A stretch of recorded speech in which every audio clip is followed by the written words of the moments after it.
So, hi folks, got a great guest today, Danny Salmon. Now, of course, you're known for doing all of these lives with Paul Thorpe and Richard Inman. How did you get into all of that, Danny? I've known Paul now for about 5 years. I used to be very heavily involved with watches some years ago, and met Paul through that channel because he used to, before he went on to the political side of things, he started doing stuff with watches. And I used to go to the watch shows, the London watch shows, and all the big watch meetups and stuff. So I used to be, heavily involved in it. That's how I met him originally. Were you always political?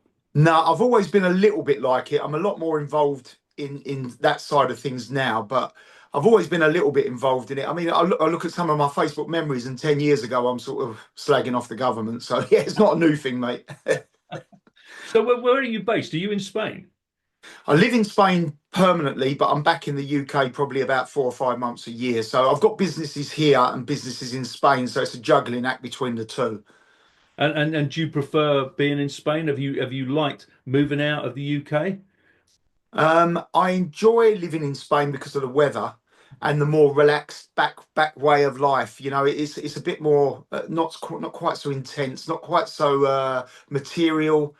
I enjoy the lifestyle in Spain. I mean, a lot. I get a bit of a slating because a lot of the time, people say to me, why are you getting involved in British politics if you live in Spain? Well, I've got businesses here. My father lives here. My children live here. I've got older children that live here. So I'm fighting on their behalf really more than myself because to me, I'm sort of living in Spain. But I was always going to live in Spain, regardless whether the UK was the best country in the world.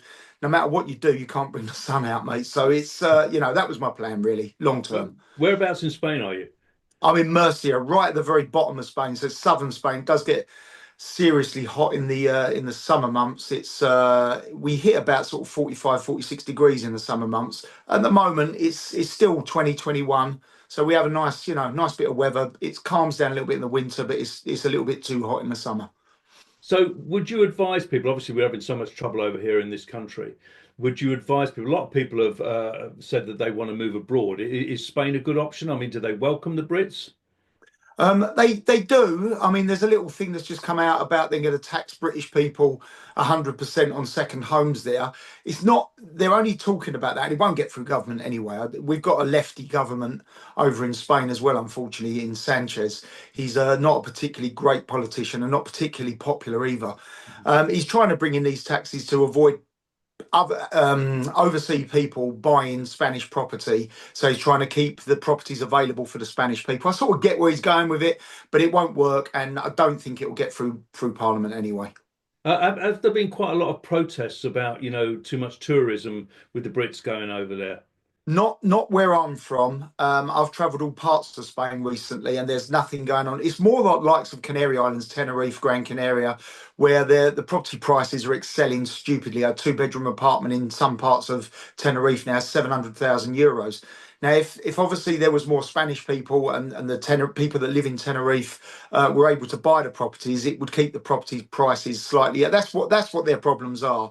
And the hotels are moaning because there's so many Airbnbs, people are renting them, bits and bobs like that. So I think they're just trying to get a hold of it that way. But southern Spain, I don't think there's a big problem with it. If some people got holiday homes there, they don't all let them out.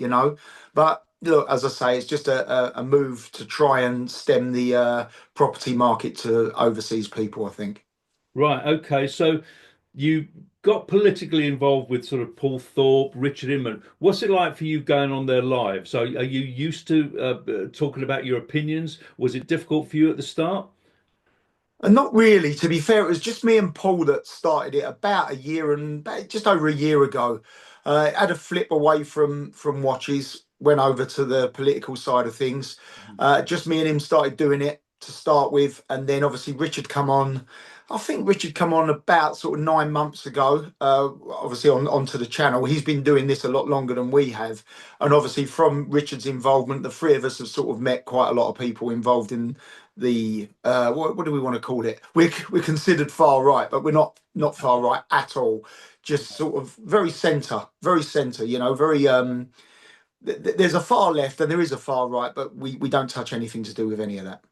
Do you get trolled a lot? Do you get a lot of stick online? Not really, to be fair. I've got a Facebook presence. I haven't got my own YouTube channel. Everyone says to me I should get my own YouTube channel, but I don't. I don't really want the headache of it, Liam. To be fair, happy to go on Paul's channel, your channel, other people's channels, but I don't want the actual headache. I'm not in it for money, or I'm not in it to be known. I'm just in it. This going on these channels gives me a bit of a release. I can get my point out there, my frustrations. I can get out there. I feel sorry for a lot of the people that are sitting at home. You know, some people can't get out of the house and stuff, and all they can do is sit there and watch what's going on in the country, Yes. and they've not got a voice, and that can be quite frustrating. This gives me a bit of an outlet. So I'm quite happy that it gives me a voice to voice my opinions when I need to without having the aggravation of my own channel. Yeah, that's right. Do you get recognised at all now? Like with you Yeah, with quite often, to be fair. More so that people look and you can sort of see that they're looking and they think, where do I know him from? Because I'm not Paul Thorpe and I'm not Richard Inman, I'm not Liam Galvin.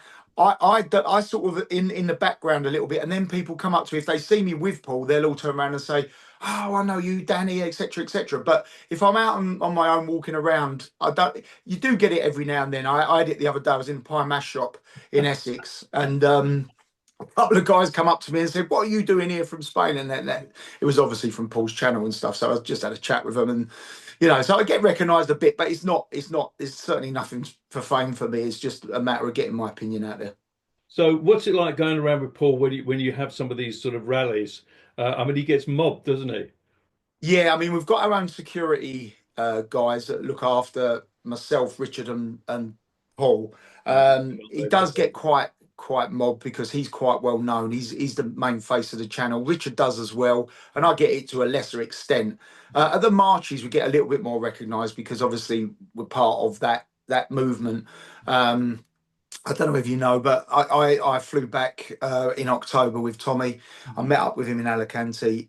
We flew back together, and we thought that he was going to get taken at the airport, which he Yes. didn't. So we had a car waiting for us, part of the security team, got him to where he needed to go, and then I got dropped off afterwards. Obviously, the next time I saw him was in court when it all went downhill for him. But I'm seeing him this coming week. I've got a visiting order to go and see him. And I'm hearing that he's okay. I'm hearing that he's, in the gym quite a bit. But obviously, solitary confinement takes its toll on everyone. So fingers crossed, we're going up there this week to cheer him up a little bit. So tell us about you. You talked about coming back from Spain with him. Tell us about that whole thing. Had you seen him before in Spain, or did you just take him on the trip back? No, oddly enough, funny enough, a few months before that, so back in March last year, I was just sitting on a flight back from Alicante in Spain to, I can't remember where I was going, Luton. I was going, and I'm sitting in the third or fourth row, and he walks on. Didn't even know he was on the plane. Walks on, and he says, "Oh, I'm sitting here, mate." So I sat up for of all the people that I could have sat next to. Right. He, which was a bit weird. So of course that's how we met. Yes. But the introduction to Paul wasn't through me. It come from Richard Inman. So Yes. Richard and Paul were speaking, and that's how Tommy got introduced to Paul. But ironically, I'd met him a couple of times before. Yeah. So what was the trip like taking? What was his mood when he was getting on the plane and everything? The one recently in October, apprehensive because he was. I mean, we was all 90% sure that he was going to be arrested at the border, landing at Luton, and he wasn't. And it was amazing. We first of all thought someone might come on the plane. They didn't. They weren't waiting at the bottom of the steps. And then passport control was the last obstacle really. And when we went through there, it was he was very very over. Do you know what it was? I'll be honest with you. And he said it to me in the car. He said, "I'm just so happy I haven't been detained, Mhm. and that I can get to spend a week with my kids before the court appearance, Yes. because obviously he had to hand himself in to bail the day before the big march, and that's when they detained him." Yeah. Must have been really nerve-wracking on the plane, mustn't it? I mean, because at any point, I mean, I thought, yeah, they'll come on the plane, they'll make a big deal of arresting him and taking him off the plane and stuff. So Yeah, nerve-wracking. it was. I mean, to be fair, as soon as we landed, I thought, "Here we go." Mhm. But nothing happened. And then I got off the plane first. Mhm. Um, and videoed him coming down because we wanted to keep a bit of video evidence in case he was mistreated. Yes. But nothing, as I say. But they obviously had their other plans, didn't they? Because he had to answer to bail on the following Friday, which was a few days after we landed there. I think we landed on the 20th. He had to answer bail on the 26th. So he got that time with his family, which was nice because that was, that was unexpected. Yeah. Unexpected. What did you think about his decision to? I'm just being devil's advocate here to show that documentary because he knew by showing it that he was obviously going to get, sentenced. Was Yeah, I it mean, a it wise had already thing? come out. It had already come out in America, and I think he genuinely thought, well, if it's come out in America, it's out in the public domain now, Yes. so I can show it. Look, this is Channel 5, Channel 4. They show these sort of documentaries going around exposing this, exposing that Yeah. all Yeah. the time. Dispatches, or you name it. Yeah. It's happening all the time, but they don't get any trouble with it. No. Listen, they want him silenced. We all know that, don't we? So it's part of the plan. They let him through the airport, and obviously the day before, because obviously if they detained him, then there was a possibility he could have got bail for the march, and I don't think they wanted him at the march No. on the So how, 27th of how October. much do you have to do with sort of organising marches? Only as far as I booked the hotels for us. I appear obviously on Paul's channel, and we promote it on Paul's channel. And I'm in with the team. I haven't really got an awful lot of say at the marches. Last time on the 27th of October, I had the front. I held the front banner with Mhm. many of the team.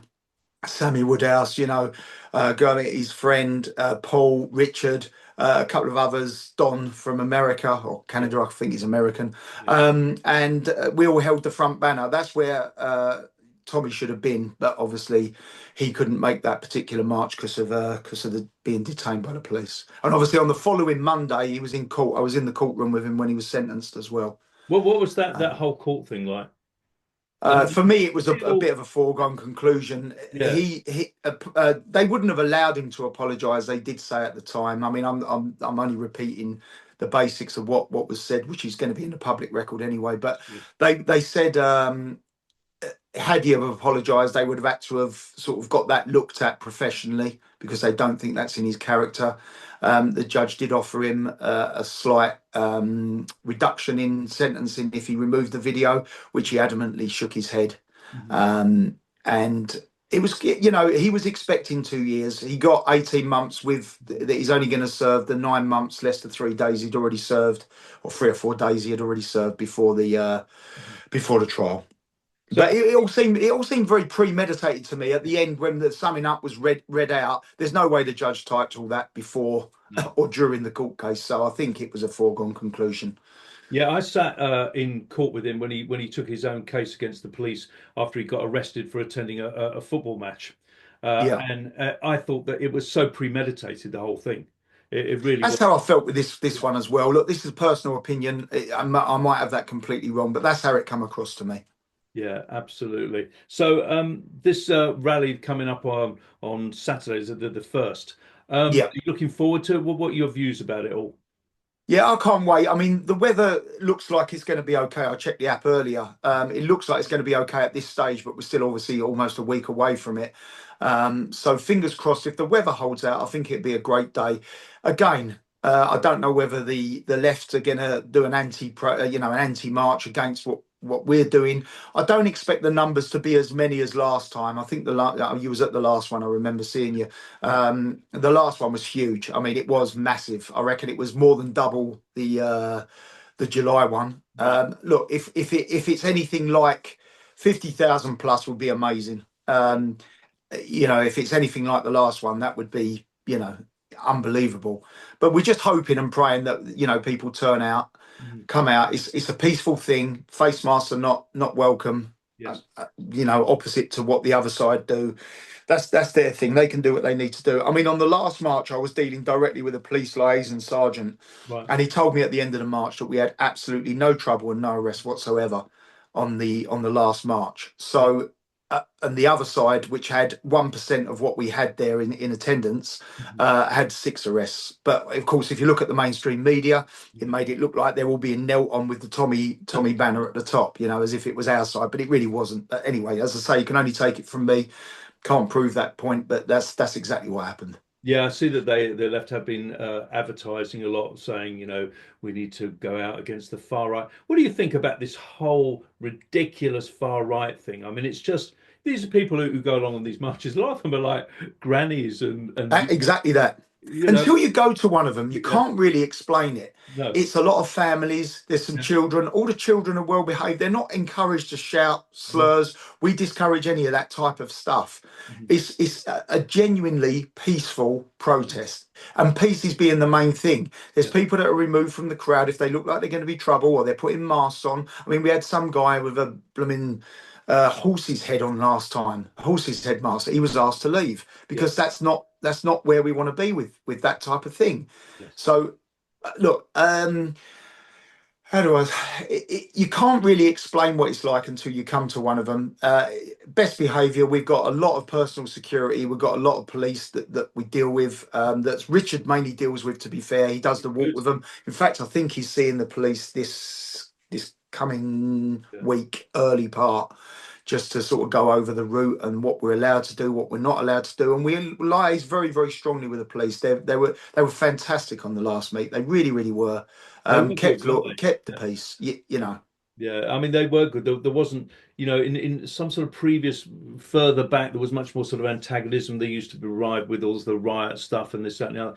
But last time, I thought they just let them get on with it and were just standing in the background. And I thought they were very Absolutely. good. They were very good last Absolutely. time. I think they're learning. I think the police, it's a bit of a two-way thing.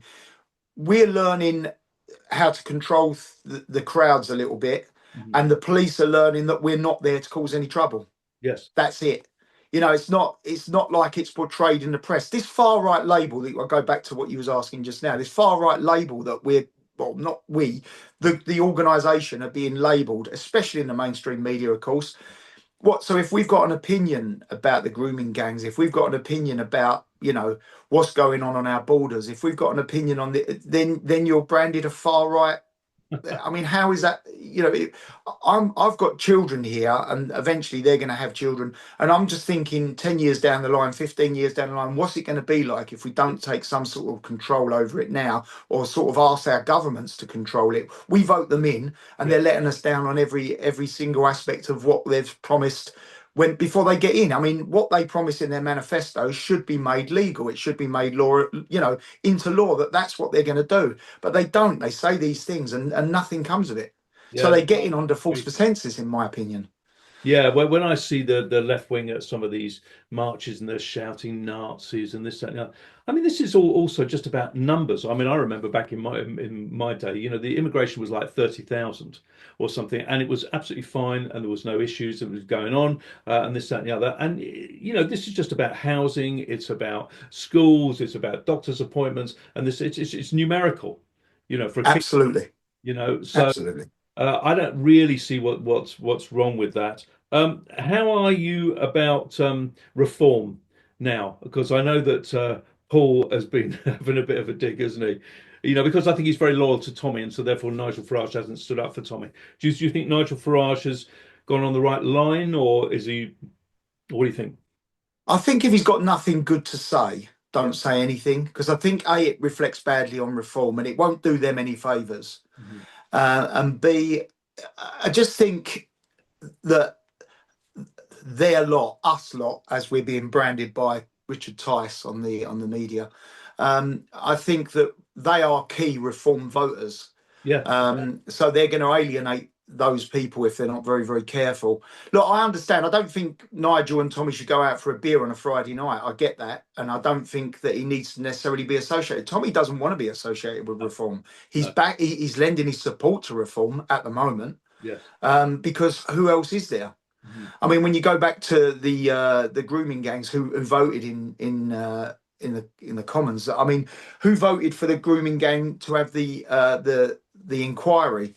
If you look at the Green Party, every one of them abstained from voting. Yes. The only people that really got behind it, and they didn't have enough clout at that time, was Reform. All 5 MPs voted for it. Yeah. Yeah. Labour was even Rishi Sunak didn't even vote. Yeah. It's He was just, absent, wasn't he? I think. what is the disadvantage of having another inquiry into I agree. this massive problem that Yeah, is scaring an awful lot of people. yeah. What's the problem with having another inquiry? Is it about the money? Well, Mhm. it doesn't matter really about the money, does it? Because we're sending billions and billions of pounds in foreign aid abroad every year. So Yeah. let's use a little bit of that to Yeah. have an inquiry into our own system. What's going on here? And it's about children. So it's like surely that's the Couldn't be main more important. priority. It's the main priority. Absolutely. Some people are sort of saying the marches that they don't do any good. What would you say to people who say, "Oh, it's not worth going along," because they're just nothing's going to happen and all that? What's your answer to that? I do think they achieve stuff. I mean, the governments certainly do see it and they do take note. Obviously, the police see it as well. And it's a way of us bringing our Union Jack out without feeling embarrassed or made to feel that we're racial Mhm. in any way. I mean, we should be proud in the UK to wave our flag. Why should we feel ashamed? I mean, in Spain, loads of houses have got the Spanish flag on the poles outside. We're not, and I live in Spain, so it doesn't offend me. I live in Spain, and I've embraced the Spanish culture. I'm not there to change anything. There's stuff that I don't agree with, but I've chose to live there, so I've got to accept how Spain is. To get anything done in Spain is horrifically long-winded. Mhm. But I accept that. If I've got a problem with it, I can move back to the UK, or I can move to America. I can, you have to accept and embrace where you live. I would actually put a Spanish flag. I'd like my UK flag as well, but I would put a Spanish flag on my property because I love the way the backward way of life there. That's where I've chose to live. So these marches, I think that it goes on everyone's social media. It spreads out. More people become aware, and there's definitely more and more people joining in. We're getting it all the time. So eventually we will grow it. I mean, there's going to be another one planned for September, which we're going to have better weather, obviously, and hopefully Yes. our main man will be out of custody by then, Yeah. and that will be a massive one. I think there could be 500,000 people at the September one. Yeah, well, I mean, his profile is so big at the moment. Do you think there might be a little bit more anger at this march this time because of what's happened in Southport, and sort of things being covered up? Obviously, we have to be careful about what we talk about in this scenario. I'm hoping that that's not the case. I mean, our whole idea of the march is a peaceful Yeah, demonstration. Of course, there's going to be people that are angry. I yeah, mean, let's go back to October. Tommy was arrested the day before the march, and that was very peaceful. it was, wasn't This is against, the political prisoners. This is against everything that's going on. This is it? Yeah. this is slightly about Southport. I mean, look, right the he didn't go to a full trial, so he pleaded guilty. Mhm. um the judge has taken that into account. Obviously, the judge at the time was very he had his hands tied somewhat, and I think a 52-year sentence, although it's never going to be enough, is a very, very decent sentence. Mhm. It would it will put him at 70 years old before he can get out. Yeah. And that's possibly get out. I mean, he may never get out. And, let's face it, there's going to be an awful lot of people in the prison population that are going to be very, very angry with the guy. And I would think that, for him to see 70 would be a miracle. I think he's going to be, he's going to look, he's at the end of the day, he's attacked innocent Yeah. children like a little coward. And, that's not going to be forgotten, is it? So, I'm not inciting that at all. I'm not No. inciting that, but I'm saying there's an awful lot of people that are gonna Well, would be upset about it. I mean, it is probably the very worst upset. crime in history. So whether he gets through Yeah. is debatable. Would you advocate? I think you were talking about on your Facebook and stuff, possibly bringing back the death penalty for something like this. Just funny enough, just now I posted a thing on Thatcher, Yeah. and she Oh, was I saying love that, it. I thought she was great. yeah, she was saying that her personal opinion was to bring it back for these heinous crimes. I mean, going back to the years when I think the last court case was Bentley, Derek Bentley. Um, things have moved on now. We've got CCTV on every single house and Yeah. cam call, cam footage on people's cars, and Yeah. DNA has moved on massively. So, in the case of something like it's just recently gone on in Southport, there's going to be overwhelming evidence that he did it and it's not a mistaken identity. No. And there's going to be people out there that'll argue that, two wrongs don't make a right. Killing him wouldn't make it right because he's killed people. I get what they're saying. I mean, Paul's said a couple of times on his channel Mhm. that maybe let the parents decide the fate. Does he I go to agree. prison or does he get the penalty? Yeah. Um, I think that's a good idea because they do Me that. personally, I think for a crime that's just happened, I think it's fitting. I don't know. I'm going to be honest with you. There's other people that are saying, "Now let him torture and suffer in prison for the next 50 odd years," but that's going to cost the taxpayer an awful lot of money as well, Yeah. which it doesn't seem is really relevant anymore because we're sending more money abroad than we're keeping here. So Absolutely. I don't know. I've got mixed views on that. I mean, if they did bring back the death penalty for him and they said that he's going to face it because then I wouldn't object to it. No, no, I think I'm with you. I mean, death penalty in the past, obviously there's been innocent people have been killed and this that, and the other. So it's a very debatable thing. But I think Yes, something like this, completely. when it's absolutely cast iron, it's worth talking about. I agree. Do you have optimism now that Trump is in? Oh, massive! I mean, that the day that he come in, when you hear his speech, and already he's making massive changes. Yeah. Massive changes. You've obviously seen it in the news. He's only been in 15 minutes, and how fantastic is that? And obviously, his right hand man, or one of his right hand men, Elon Musk, as now, defending Tommy as well. Mhm. So yeah, I'm very optimistic, and I do think it will eventually filter through to the UK. It Yeah. might take some time because everything, in my view, this is personal opinion, Mhm. that Starmer's done since he's come in has not benefited the country at all. Yes. It's I don't think he's done one good thing, No. and knighting Khan Well, is a kick in the teeth for a lot of people. What's Khan done to achieve a knighthood? What's he done? I know, I totally agree. Well, I mean, apart from the fact you've got the knife crime, I mean, anybody driving in London now, 20 miles an hour, roads blocked off one lane. ULEZ, I mean, congestion. why Yeah, are we in this country so uh, passive? We're not like the French who'll go, throw a load of manure over Parliament or they'll burn the place down. I'm not advocating that, folks, because we can't do that on the channel. But we are so passive. I've noticed over the last few years, there's the same sort of 4 or 5 million people who stand up for something. They tend to be almost like reform people, to be perfectly honest. yeah. And then you've got the other people who just don't get involved. I mean, when do they get involved? I think if it's not affecting Yeah, them personally, they go to work, they drive home. If they're not in a congestion charge, it doesn't really affect them. yeah, Um, it's going to affect them by putting their heating on, and their food costs has gone up 30%, and crime will, and obviously if they then need an ambulance. But yeah, if you've not got that, if you've not been broken into and you've not been a part of crime and you haven't needed an ambulance and you haven't really needed a doctor's appointment, and you go to work, and your kids are in a local school that you're fairly happy with, yeah, depending on the area in the UK that you are. I don't think that. I just think they just sit there and they want to go home and they want to watch EastEnders and Coronation Street, and they don't want to get involved in it. And I get that. I mhm, get that. It's just when you zoom out and you look at it as a whole, yes, what's going on, and the silent. They're trying to silence, and freedom of speech is yeah, is severely under risk in the UK.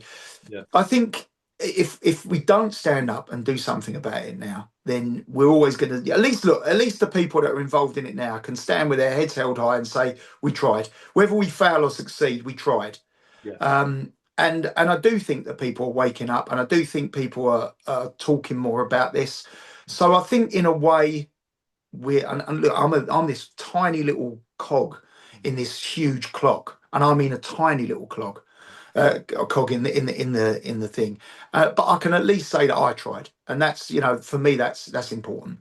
yeah. I think people have got to stand up. What did you think about the summer riots and all that? Because obviously that has an effect on the march, because a lot of people are marching because they feel people have been jailed unfairly, and of course you have people like Peter Lynch and stuff. Were you kind of worried about censorship? Did you think anybody was going to turn up at your door for your opinions at that time? Because literally, No, because we only ever on Paul's channel, and that's nearly the channel that I've always been on. yeah, We've only ever called for calm. we said to people at that time, don't go out and get involved in this carnage. You know, everyone's got the right for a peaceful protest, but to go out and start throwing things and trying to set things on fire and stuff, that was never No. going to be, acceptable. And look, the people that done that, Mhm. depending on how involved they were in that riot, then the sentencing has been fair in a way. Yeah. But when you've got the likes of Peter Lynch that just stood there and shouted out that he's doing this for his kids and Yeah. stuff like that, to be sentenced and ultimately lose his life Yes. because of that sentencing, then I don't think that's right. When obviously, that was, on the day of the riot that Peter Lynch done that, Yes. he was in prison, I think, within 2 weeks. Yeah. Yeah. Now we've got the Manchester attackers Manchester airport attackers that attacked the police force that are completely on CCTV. Yes. And I mean, it wasn't a little attack. That was a hideous attack on armed police, breaking a WPC's nose Yes. in the process. And that's taken forever Mhm. for them to be charged. Mhm. So why does that take, why does Peter Lynch's shouting Yeah. get fast tracked to the cell? And Mhm. why does the other one's been taking, best part of a year to come to trial? Only a couple more questions I was going to ask you. A lot of people have said, "Oh, who are very supportive of the royalty." They say, Charles should have stepped in and supported the people. Are you disappointed in the royalty, or are you a royalist? Do you care? I was until because obviously Starmer's put forward the list for who got knighted, and as soon as it was accepted that Sadiq Khan could be knighted, Mhm. I've lost all respect for the royal family now, and I won't have anything to do with them. I don't want to. I'm done with the royal family as far as I'm concerned. From that moment, that I've said it on Paul's channel as well. Yeah, I'm afraid I don't have that interest anymore. I liked the Queen before. Yeah, it's gone. It's Yeah, gone. I think that's gone. So you're going this week. You're going down to see Tommy. Who's going with you? I'm going with Richard Inman and Liam Tufts. Oh, fantastic. Okay. Yeah. Have you visited in prison before? Visited prisons before, Yeah. but not visited Tommy in prison. Not yet. No. Right. Because Obviously, I didn't want to look. I'm not really good pals with. We're not close. no. I know him. Obviously, had a couple of dealings and bits and bobs. Been to the marches, etc., etc.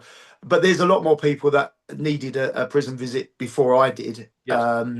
Like his family and stuff. They're the most important people to go and visit him, and for him mentally. I Yeah. mean, Liam's good friends with him. Richard's good friends with him, and I know him in an outside way. Yeah. Yeah. Well, that'll be interesting. So, in the last minute, do you urge people to come along on Saturday and say, "Don't worry, there shouldn't be any safety fears, and it'll all be, it's a worthwhile thing to do, isn't it?" Absolutely. If you can make it, Waterloo, 12 o'clock on Saturday, no masks, best behaviour. And look, there's going to be plenty of security there, plenty of stewards there, and plenty of police there. Last time, the time before, we had no trouble whatsoever. And we're hoping that this goes exactly the same. That's all we can hope is a peaceful demonstration to put our point across. And the more people that turn up and the more people you can bring with you, the better that will be for everyone. Well, that's fantastic. And so it's lovely to finally talk to you, Danny. And I really Thanks, man. appreciate you coming on here. And I'll see you on Saturday. You'll be See you holding a there, mate. banner and leading the crowd. Well, maybe this time. I don't know what my point's going to be this time, but I'm going to be there somewhere. So if you see me, come and say hello. Yeah. Cheers. Thanks very much, Danny. Cheers, Liam. Thanks, mate.